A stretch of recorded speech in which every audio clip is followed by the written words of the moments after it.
여자입니다. 저는 얼마 전까지 결혼 생활을 유지하다 드디어 1년 남짓한 결혼 생활의 종지부를 찍었습니다. 다름 아닌 남편과 신우이의 위험한 관계 때문에 말이죠. 저와 남편과는 회사 동료 소개팅으로 만나 1년 정도 연애를 했습니다.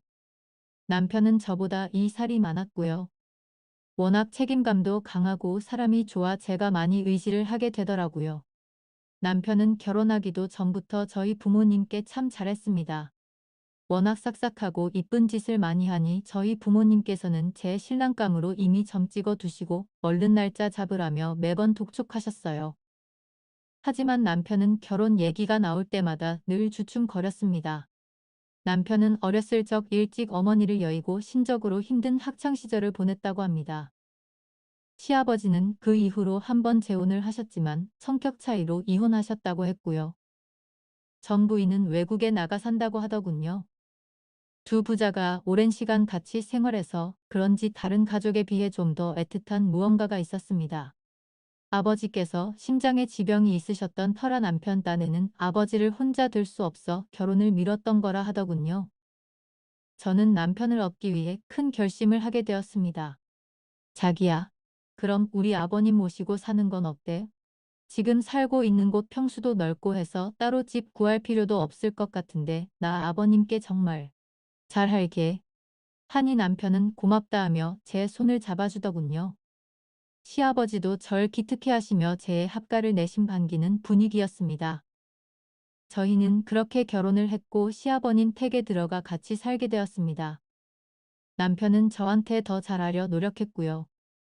늘 꿈꿨던 신혼생활의 로망은 없었지만 나름 좋았습니다. 그리던 어느 날 퇴근하고 집에 오니 웬 젊은 여자가 저희 집에 찾아와 시아버지랑 옥신각신하고 있는 게 아니겠어요? 젊은 여자는 무릎을 꿇고 시아버지한테 죄인 마냥 눈물을 쏟고 있었네요. 남편은 놀라 눈이 휘둥그레집해 떨리는 손으로 가방을 떨어뜨리더군요. 너 언제 한국에 온 거야? 하니 젊은 여자가 남편을 보고 더 묵놓아 울더군요. 남편 표정이 심상찮았습니다. 시아버지는 저와 젊은 여자를 번갈아 보며 이를 가시고는 무서운 얼굴로 밖을 나섰습니다. 여자는 시아버지가 나가자 다가션 남편의 품에 슬쩍 기대더군요. 아무것도 모르는 쟤는 이게 무슨 일인가 싶었네요. 근데 기분 탓인가 여자는 남편을 안고서 저와 살짝 눈이 마주쳤는데 제 기분 탓인지 시선이 좋질 않았습니다. 애써 감정을 다스리는 착하 속내를 감추는 그 여자가 남편을 와락게 한더군요. 오빠, 오랜만이야. 잘 지냈어? 떨어져 있는 동안 오빠가 얼마나 그리웠는지 몰라. 근데 아빠는 아직도 내가 도저히 용서가 안 되시나 봐. 한국에 아는 사람도 없고 깔 곳도 없는데 나 어떡하지? 하자 남편은 어쩔 줄 모른 채 여자를 아련하게만 보더군요. 흡사 첫사랑을 만난 캣 같은 그리운 눈빛으로 말이죠. 남편의 그런 애달픈 정은 처음이었습니다. 신경 쓰였던 저는 남편에게 다가가 누구냐고 말을 걸었습니다. 그제서야 남편이 머뭇거리 소개하더군요. 여기 내 와이 되는 사람이야. 그리고 여긴 내 여동생이 사촌 여동생이. 안녕하세요. 제가 이의 와이 되는 사람이에요. 제가 아가씨라고 부름되나요? 하니 여자 비련의 여주 인공 모습은 싹 사라진 채 제 눈을 똑바로 보 여기하더군요. 네, 전 세언디라고 부를게요. 원래 집이 외국인데 사정 때문에 잠깐 한국에 나와서 한 달 정도 머무를 곳이 필요해요. 수중에 론도 별로 없고 괜찮으면 이곳에서 머무를 수 있게 아빠 좀 설득해 주세요 언니. 저는 대답 대신 허허 웃음으로 때우며 곤란한 자리를 벗어났습니다. 혹시 무력되고 이곳에 머무른다고 해서 시아버지한테 한 소리 들었니 하며 아까의 심각한 분위기의 이유를 생각해요. 저는 궁금한 게 떠올라 방에 와 남편에게 물었어요. 자기야 근데 신우이가 왜 아버님께 아빠라고 불리? 어떨게 되는 사촌관계야? 하니 남편 살짝 어버버하다가 이내 들러대더군요. 아 그게 사실은 우리 아빠 이복동생 삼촌딸인데 우리 아빠랑 워낙 정이 많이 그냥 이뻐라고 불러.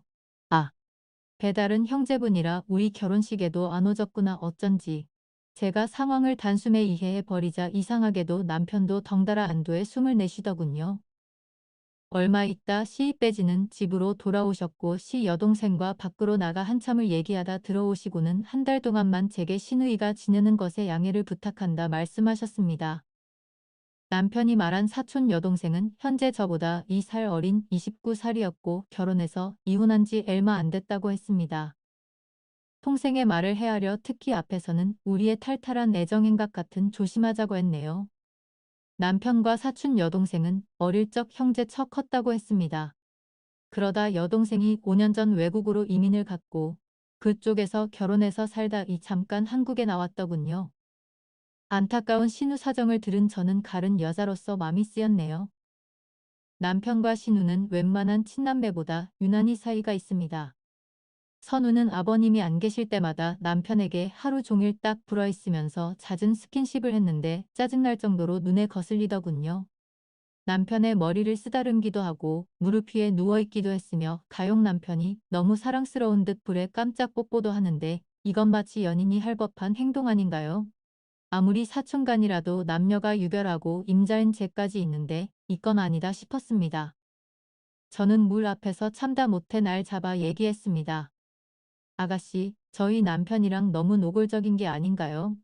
아무리 사촌동생이지만 제 앞에서 그러시는 걘 조만인 것 같아요. 언니 제가 뭘 어쨌다고요. 그 방 형제끼리 스킨십 좀 있을 수 있는 거 아니에요? 너무 예민하게 구신다. 애니 그렇게 언니 스스로한테 자신이 없어요. 라고 저를 살살 긁는데 끝내는 우라통이 확 터지더군요. 남편이 상황을 눈치채고 급히 중재했습니다. 미안해 여보. 동생이 외국에서 와서 개방적이어서 그런 거 같아. 여보가 좀만 이해해줘. 조금 있을 돌아가는데 그 정도는 참아줄 수 있잖아. 남편이 이런 식으로 나오니 제 화는 주체 못할 정도로 번졌고 한바탕 따다다다 쏘며 남편을 잡았습니다. 마튼튼한 지원군인 시아버지까지 들어와 둘한테 엄한 호통을 치시더군요. 아무리 너희가 남매처럼 자랐지만 이젠 새아가 눈도 있는데 이렇게 허울 없이 지내면 못 쓴다. 이면 더 우리 집에서 못 있어. 나랑 약속한 대로 내 말 명심해라. 라고 무섭게 말씀하시니 신호분한 듯 시아버지를 쏘아보더군요. 속으로 어찌나 통쾌하던지요. 덧붙여 시아버지랑 시누이가 무슨 약속을 했는지도 궁금했네요. 허나 날이 갈수록 신우와 남편의 은밀한 행각은 점점 더 심해졌습니다. 주말에는 들이보내는 시간도 많아졌어요. 저도 같이 가자 했지만 신우이와 남편은 저를 눈치 없는 사람 취급했고 어쩌다 시아버지 찬스로 제가 따라가는 날이 있을 철저하게 투명인간 취급하 그들만의 시간을 가졌습니다. 사랑들은 남편과 시누이 보고 어머나 두 분 너무나 잘 어울리시네요. 이렇게 잘 어울리는 처음이에요. 라더군요. 사람들의 시선에선 시누이와 남편은 흔한 연인이었고 저는 철저한 이방인이었습니다.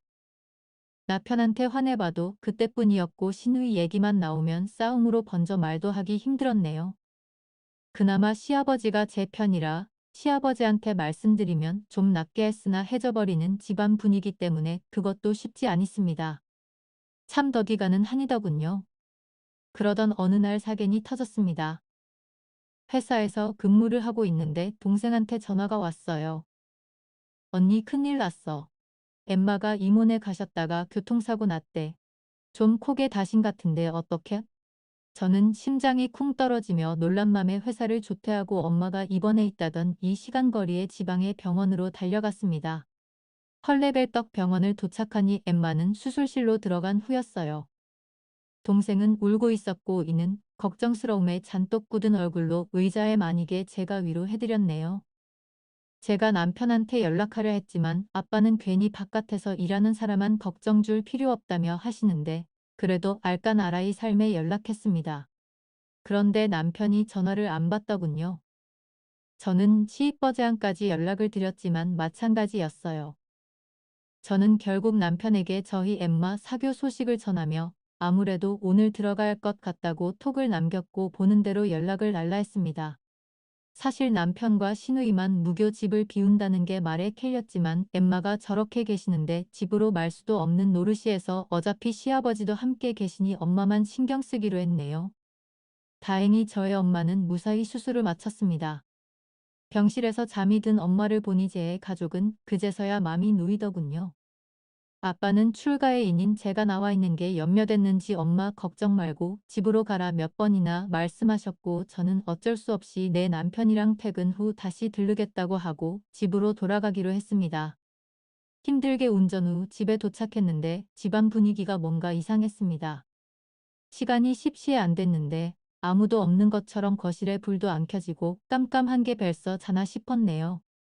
그런데 안방의 방 틈에서 빛이 새어져 나오는 게 아니겠습니까? 게다가 웃음소리와 이한 소리가 흘러나오는데 순간 저는 여자의 육감이 발통며 떨리는 손을 가다듬고 숨죽이며 다가갔어요. 아주 천천히 방문을 열자 전제 앞에 펼쳐진 광경에 숨에 멎을 뻔했습니다. 이불에 덮인 체제 침대가 들썩이고 있더군요. 이런 미친들 고러다 저를 본 신우이가 슬쩍 미소를 띄우는 게 아니겠어요? 마치 모든 상황의 연출을 계획했던 것처럼 말이죠. 제 눈앞에서 제 남자에게 안기는 켈 가감없이 보여주며 원하는 켈 쟁취한 승리자의 얼굴로 저를 가소롭게 보더군요. 그때의 소름이 이루 말할 수 없었습니다. 손에 힘이 풀려 제가 털쩍 핸드백을 떨어뜨리자 그 여진 남편 가식적인 비명을 질렀습니다.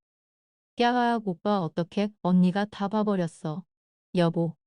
남편은 와중에도 신우이를 이불로 먼저 가려준 후 올 것이 왔다리는 얼굴로 저를 바라보고 있었습니다. 둘의 추잡한 관계에 전 경악을 금치 못한 채 뒷걸음질을 쳤습니다. 충격을 받으면 몸도 맘대로 움직이기 힘들더군요. 말도 안 돼. 다른 사람도 아니고 어떻게 남편과 신우이가 남녀관계로 있을 수 있었던 걸까요? 그것도 우리의 신혼안방에서 우리가 함께 골랐던 그 침대에서 짐승의 모양새로 신우이와 남편에 함께 있는 믿을 수 없었습니다. 심장이 쿵쾅거리며 충격적인 배신감에 치를 떨고 있는데 언제 오셨는지 뒤에 시아버지가 계시더군요. 시아버지 역시 충격에 상당한 듯 새하얗게 질려 있었고 단숨에 남편과 신우이에게 귀싸대기 뺨을 내려치시패 제 대신 하신정을 조어주셨습니다. 이 짐승 같은 것들아. 과게 추잡한 모든 짓거리들을 새아기한테 알리겠다고 협박해 내 집에 들어오더니 감히 이딴 더러운 짓거리까지 해. 니들 감정 때문에 애미애비 이혼시킨 것도 모자라더냐. 이런 천하의 못된 것들. 사람 아닌 것들이랑 얘기할 가치도 없다. 니들 다신 내 눈앞에 띄지 말고 쩍 꺼져라. 당장 내 집에서 나가 하며 그것들을 몽땅 집에서 내좋으셨습니다. 그제서야 무너진 액장에 눈물이 쏟아지더라고요. 시아버지 앞에서 찢어지는 맘을 불들고 얼마나 울었는지 모릅니다. 시아버지는 다 내 죄다 하시며 괴로워하시다. 그간 제가 몰랐던 과거 얘기들을 해주시더군요. 사실 신우이는 남편의 사촌이 아닌 시아버지의 재혼 아내의 친딸이었다 합니다. 지금 외국에 살고 있다던 전부인이 신우이의 친모라더군요. 시아버지는 남편을 데리고 재혼 아내는 신우이를 데리고 같이 재혼했던 거예요. 남편 16살 신우이 12살 때 만나 남매처럼 같이 키웠는데 이 둘이 같이 자라면서 애틋한 남녀 사이 감정으로 변질되어 눈에 맞이버렸던 것 같다 하시더군요. 남편과 신우이는 현실에서 사랑의 골씨를 맺고 인정받기 위해 시아버지와 재혼 아내를 사소한 오해를 시작으로 이간질시켰고 잘 살고 있던 두 분을 이혼을 시키는데 성공했다 합니다. 그런데 웃긴 건 부모 둘을 막상이 시키니 아이러니하게도 신우이가 먼 남편에 대한 맘이 변해버려 다른 남자를 만나 결혼했다고 하더래요. 금기시된 회를 즐길 때는 불불었던 사랑이 막상 장애물에 없어지네 정이 식어버려 남편을 떠났던 거죠. 무서운 건 신우이가 결혼한 남자는 당시 애둘 딸린 인자 있는 유부남이었고 신우이는 과감하게 그들을 이혼시킨 뒤 결혼을 했다 하더군요. 그리고 신우이가 이혼 후에는 저와 남편 역시 이미 거론을 한 사이였고 금기하는 사랑에 불불른 신우이는 기어코 저희 남편을 다시 차지했던 겁니다. 뱀신 같은 남편은 옛 감정에 해 신우이의 교환한 유혹에 넘어가 저를 배신했던 거고요. 상황 정리가 되니 어느새 눈물이 멈춰져 억울함에 말문이 막히더군요. 시아버지는 미안하다 아가. 내가 다 자식을 잘못 키운 탓이다. 애시랑 딸 위해서라면 그 연우 같은 갤집에 들여서는 안 됐는데 혹여 세이가 네가 상 받을까봐 염려했던 게 다화를 자초했구나.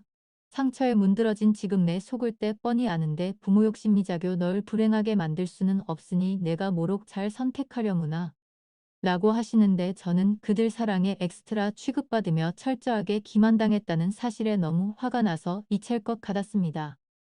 저는 장에 일어나 달을 절대 용서 못한다고 내가 받은 상처와 배신감 모조리 다 돌려주겠노라고 얘기하고 자리를 박차고 나갔네요.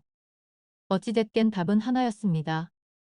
전 그날 밤 아무도 없는 친정에 머무르다. 다음날 회사 대신 변호사를 찾았습니다. 저는 변호사와 상담해서 체질스런 집구석 한문이라도 태탈탈 털어버리려고 남편을 상대로 위자료 및 이혼을 결정했고 더불어 상간녀에 대한 위자료 소송도 같이 하기로 했어요. 남편 놈을 법원에서 다시 만났을 때 제게 미안하다면서 지를 순수한 사랑을 이해해 달립니다. 매일 그 아이에 대한 그리움과 의에 대한 죄책감으로 망을 잡으려 노력했지만 사람 마음이 뜻대로 안 된다는 둥 멍멍이 소리에 짓걸려 대는데 와듣다 못한 전 분노가 단숨에 복구멍까지 치밀어 올라 생수통에 준비해온 동물을 퍼부어주고는 쌍욕을 했습니다. 누구 있네? 도라이들 가른이라고 나란히 병원 가서 치료나 받으라. 네 놈들의 덜이운 사랑문에 주변 사람 인생들 여러 망쳐놓으니 좋냐? 똥물만도 못한 덜이운 것들아. 다신 내 인생 근처에도 오지 말아라 하며 뒤도 안 돌아보고 제 깔길 갔습니다. 남이 하면 불륜이고 지네들이 하면 로맨스라는데 참 그때까지만 해도 돌이 얼마나 잘 먹고 잘 사나 보자 했습니다만 나중에 후문을 듣자니 하며 뒤도 안 돌아보고 제 갈 길 갔습니다. 남이 하면 불륜이고 지네들이 하면 로맨스라는데 참 그때까지만 해도 돌이 얼마나 젊었고 잘 사나 보자 했습니다만 나중에 후문을 듣자니 그 여자는 저희가 이혼하자마자 남편을 버리고 지 엄마가 있는 외국으로 돌아갔다더군요.